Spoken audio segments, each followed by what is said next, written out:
BBOR, Black Box Online Radio, coming to you from West Virginia. Black Box Ned 88 on Instagram for the bonus podcast. And without further ado, I'd like to welcome back Drew Beeson to the program. He is the author of the book Paratrooper of Fortune. Drew, are you there? I'm here. How are you doing, Ned? I'm doing just fine. How about you? Doing well. Okay, and would you like to talk to us about your new book, Paratrooper of Fortune? Absolutely. Really excited about it. It's a book about who I believe was the infamous skyjacker that went by the moniker D.B. Cooper, who jumped out of a 727 back in November of 1971 after demanding $200,000 in cash. It's just D.B. Cooper to me is just a legend. You know, it's a folk hero of all time of mine, and it's a case that I've always really been deep into. And the book is about a person of interest I have who I believe was D.B. Cooper, and I make a really good case for this person, and it's a man named Ted Burdett Braden. And I would say he's the most fascinating person you've never heard of. And I lay that out pretty well in the book, I hope, and on this podcast as well. I hope to do that.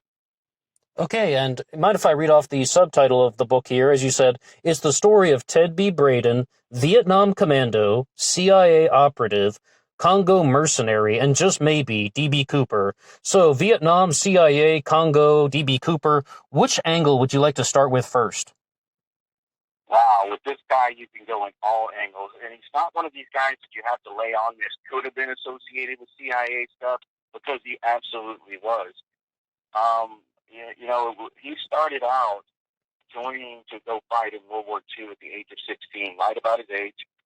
Went and joined the 101st Airborne. He caught the tail end of World War II in the 101st Airborne, which was also called the Screaming Eagles, a paratroop regiment.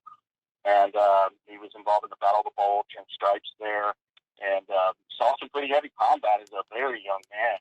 And that kind of prepared his way into the future in almost a lifelong in and out of the military career. And when he was in World War II, he ran across a future general named John Singlov. And if that name's familiar to you, it's because he was one of the co-founders of the CIA. He started out in the OSS back in World War II, and doing covert operations during World War II.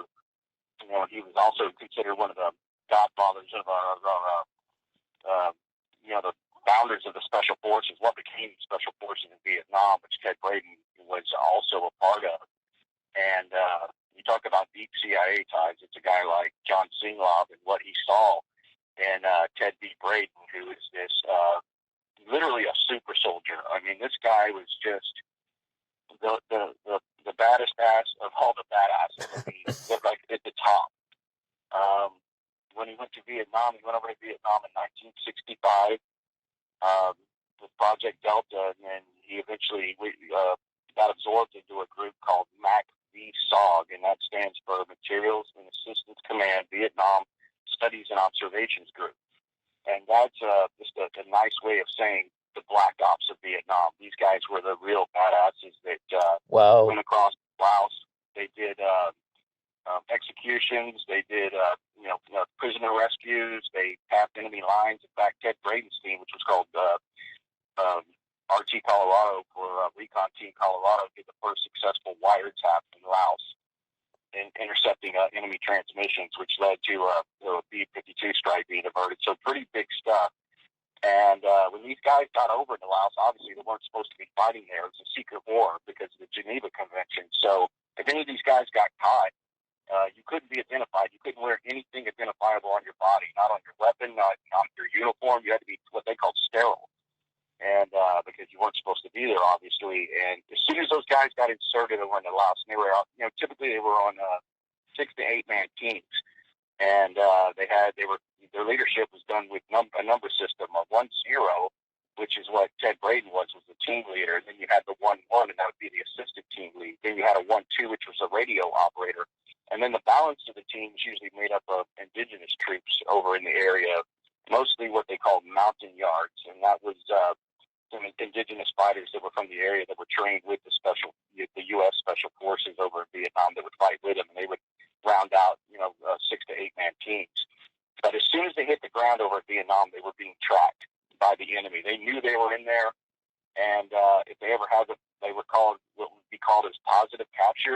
they could literally get bombed by the American forces because they didn't want these guys to get captured alive. I mean, they knew they were covered up.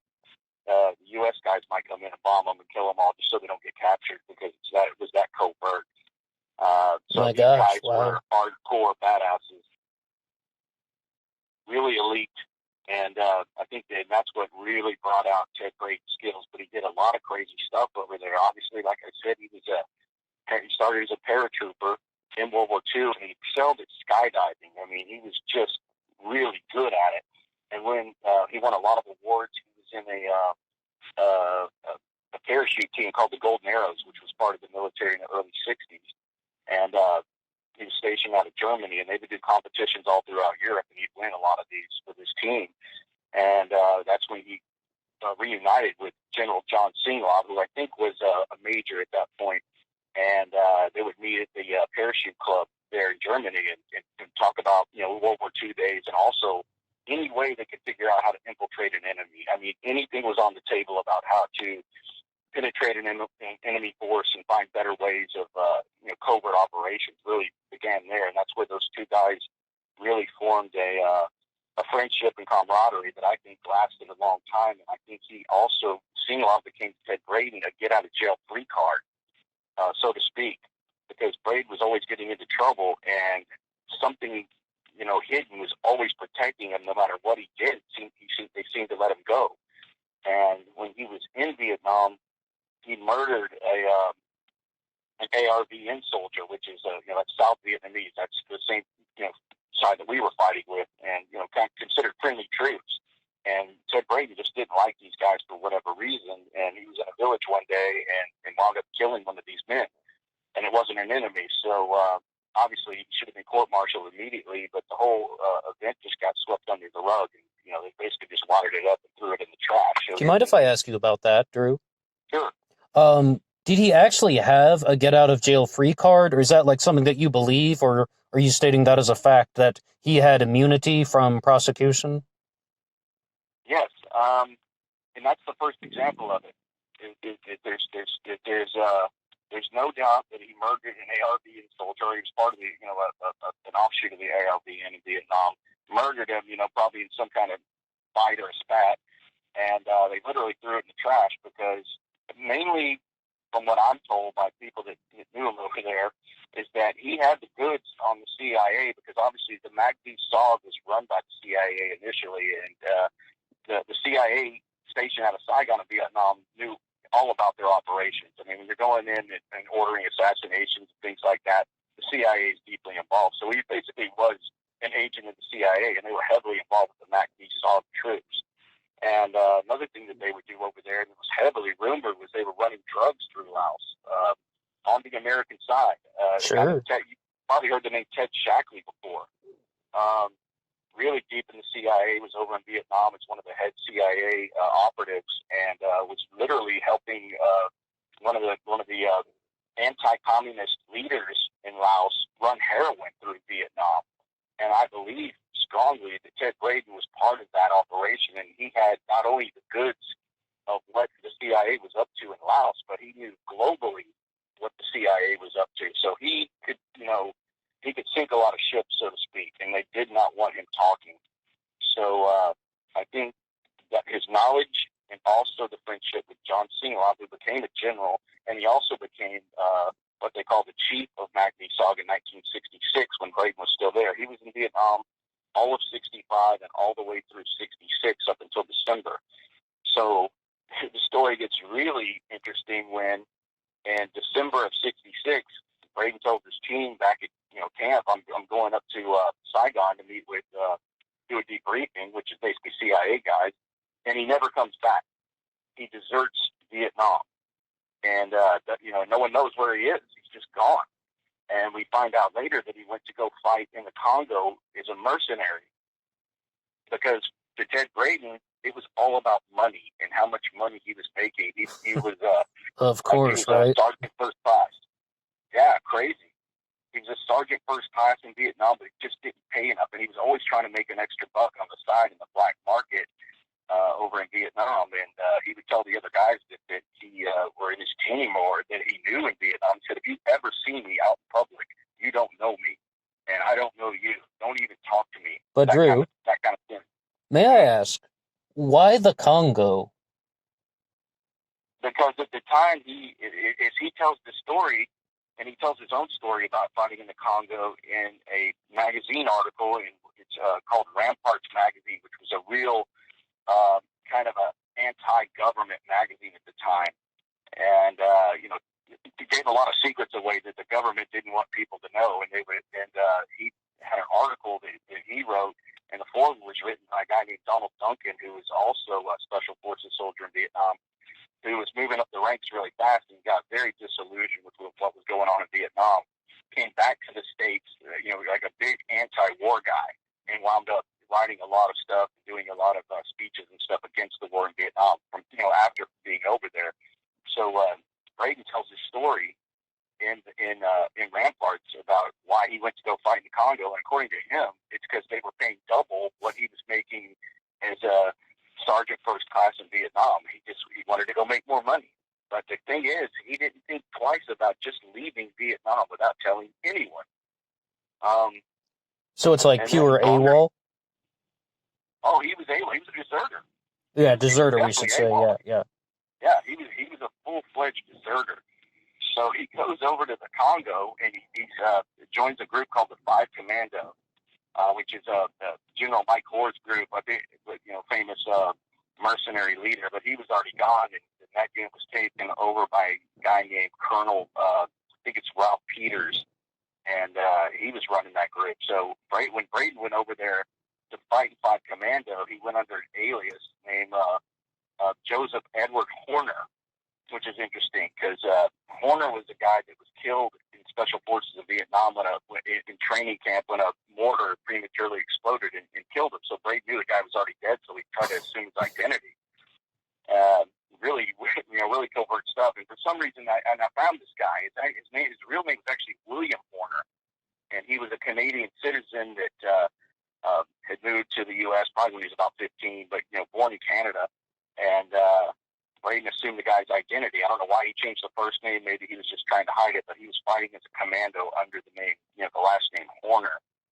So he winds up getting found out by the CIA, who's running everything down there in the Congo. And I know you probably know Africa pretty well, but all those forces down there that were fighting in the Congo wars are just shadow forces of the CIA. The CIA has their arms everywhere, and they were pretty much backing either side of it to just come out to have the side that best gains the U.S. CIA to just kind of control pull the strings from behind the scenes kind of deal. And of course, Braden knew this also well, and he even mentions when he got to the Congo how it had agency stamped all over it, all the operations over there in the Congo. So he winds up getting picked up.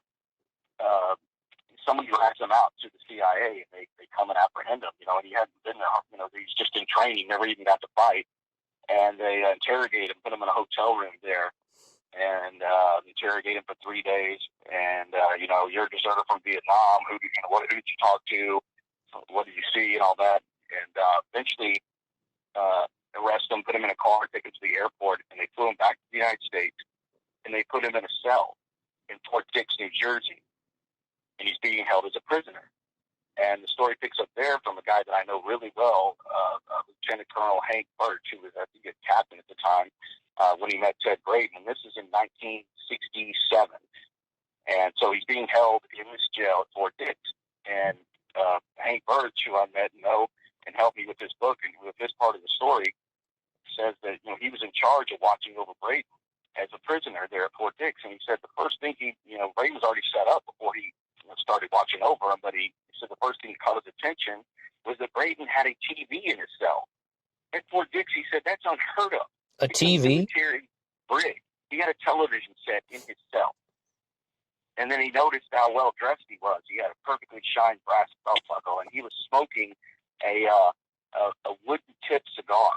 And he said those were strictly forbidden at Fort Dix because the prisoners would take off the filters and jam up the urinals just to make a mess, to be causing trouble. And so those were strictly forbidden. He didn't understand how this man had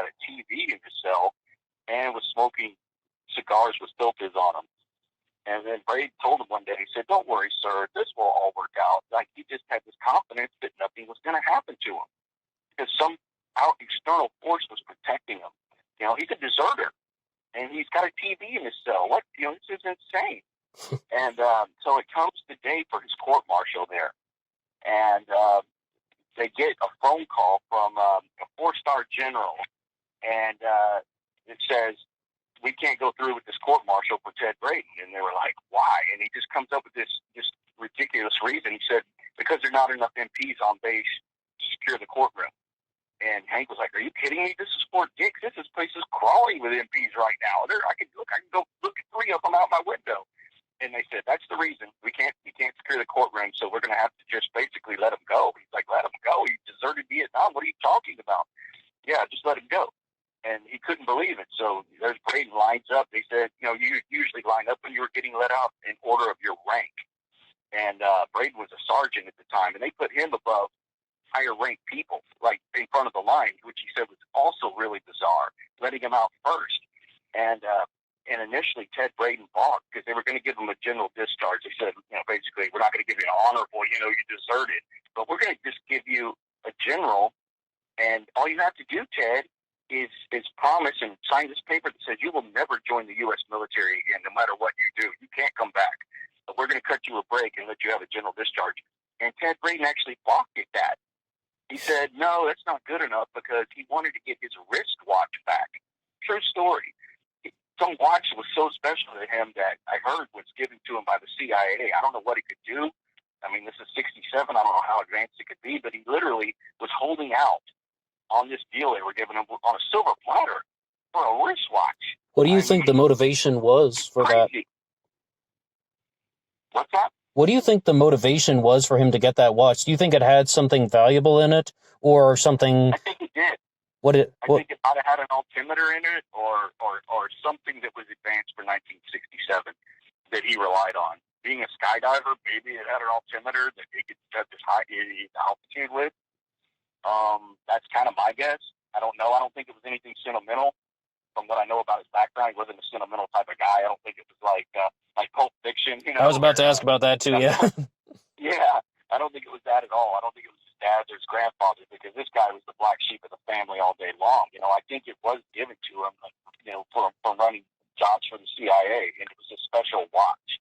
From what I know, what it could do. I knew it had special features that I'd read somewhere before, but no one really knows. But it wasn't sentimental. It's something that had, advanced.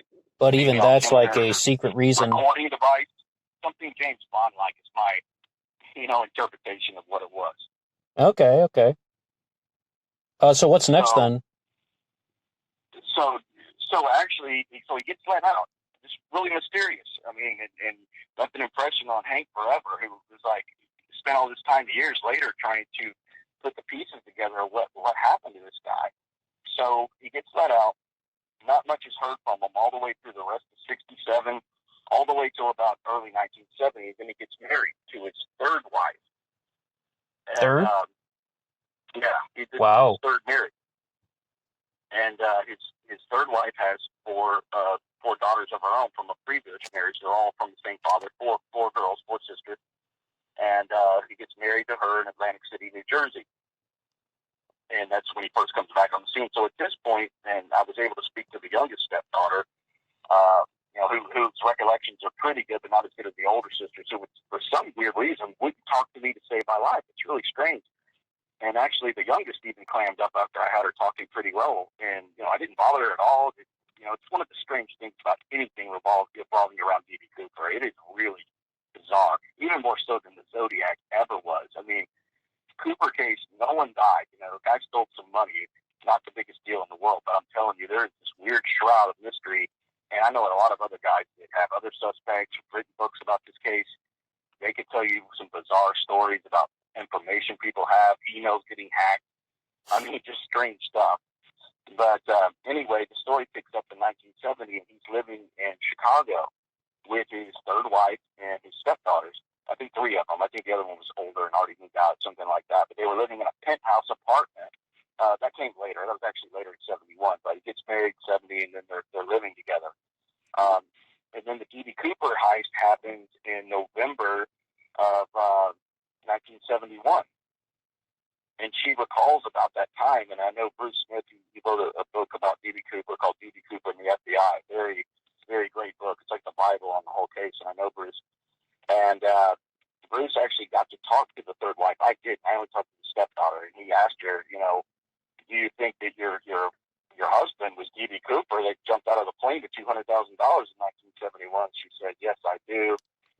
She said the FBI has called me before. She goes, I can tell you that Ted got into some other trouble because he was a truck driver. He was a long haul truck driver, and he worked for Consolidated Freightways. And he was doing things like he would leave the trailer of his truck somewhere to have people arrange to come steal his load and doing stuff like that. So he was definitely a criminal, and he had a criminal mind. Like his sister-in-law said about him, he's the perfect combination of high intelligence and criminality. He was the perfect blend of that. He was extremely intelligent. He had a what they call a general technical score in the military or the Army. I think it might be specific to the Army of 150, and that's almost at the highest end it could be, and it's just kind of an indicator of IQ. Based on that, he had a very high IQ. Can I ask you something about that, Drew? Sure. Based on some of the things that you've described about this guy, do you think he was a sociopath? Because you said a few markers that I would think generate some indicators of sociopathic behavior. Absolutely. I think he was pure sociopath, huh? I think he's a pure sociopath. I mean, even more than anyone could imagine. I mean, he didn't because he was truly fearless. There's a quote. I was talking about the Rampart article about Donald Duncan, and I'll read it. It says, and it just so typifies Ted Braden. I was looking for it here, but here it is. This is by Donald Duncan. It says, Braden is among those professionals who appear to have a secret death wish, coupled with well-trained instincts for survival. He continually places himself in unnecessary danger, but always manages to get away with it. At one time, he was forbidden to free fall for violating safety regulations. The rules state a jumper must pull and be in the saddle before he reaches 2,000 feet. Braden makes a habit of waiting until he's well below 1,000 feet, falling at 174 feet a second. If his main chute malfunctioned and he pulled his reserve, he would have to run the last 100 feet to get it open. With no safety restrictions on jumping in Vietnam, he had a fall. Similarly, on operations deep in NOF territory, he wandered away from his team on at least 2 occasions, the better to seek trouble. I mean, this guy was intense. Sounds like he's doing things to fuel his own excitement. Yeah, he was definitely an adrenaline junkie, but I spoke to his assistant team leader, know him well, in Vietnam, and he said, I can't believe he didn't get us all killed. He said the guy was a genius, but he said he said if it weren't for his mental issues, he would have been a super soldier like you've never seen. Wow. So he had mental issues, and and possibly some of it was early PTSD from being in World War II, and maybe what he's also experiencing in Vietnam. But he said he definitely had mental issues, and when they would go drink at a bar in Vietnam, he would just sit by himself and sulk. He wouldn't talk about anything. He wouldn't really get personal with any of these guys that served under him. And, he'd go on these missions, and he would openly walk on open trails over there in Laos. And that was a no-no over there because they were looking for you on the main trail to kill you. If they ran into those guys, they were as good as dead. And he had no qualms about doing that. He just did not fear death at all, but he always wound up getting out of trouble. And it just lines up so well with what D.B. Cooper did in 1971. And Sure. the main thing that drew me to him was there was 2 elite special forces legends, is what you would call them, in the MACV SOG, which are the top of special forces. And one of them, his name is John Flaster, who wrote a book about MACV SOG, and another guy, his name is Billy Waugh. And these guys are hardcore, multi-award guys, hard combat guys, and they both, when the subject of D.B. Cooper ever came up, who do you think this guy was that, demanded $200,000 in cash ransom in 1971 and jumped out of the plane? They immediately said Ted Braden. They didn't even have a number 2 that could have done it. These guys are. Oh, is that right? Didn't even have a number 2 in that mine, huh?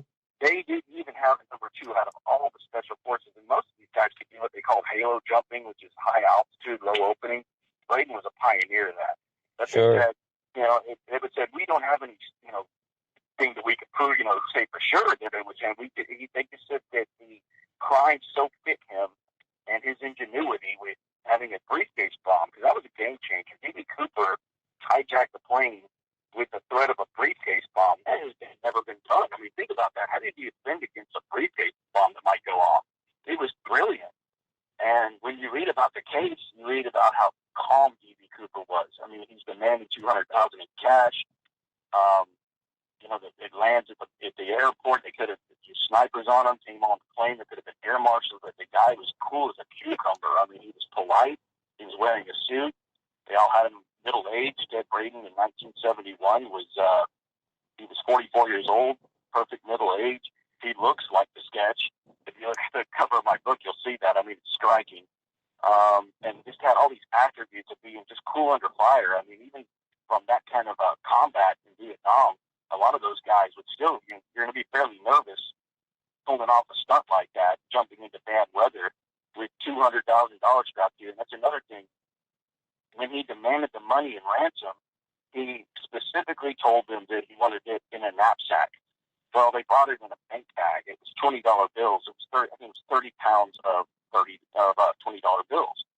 And he had no way of jumping out with it since they didn't give him his knapsack. So he immediately pulled a pocket knife out of his pocket and started cutting the shroud lines from one of the 4 parachutes that they brought him,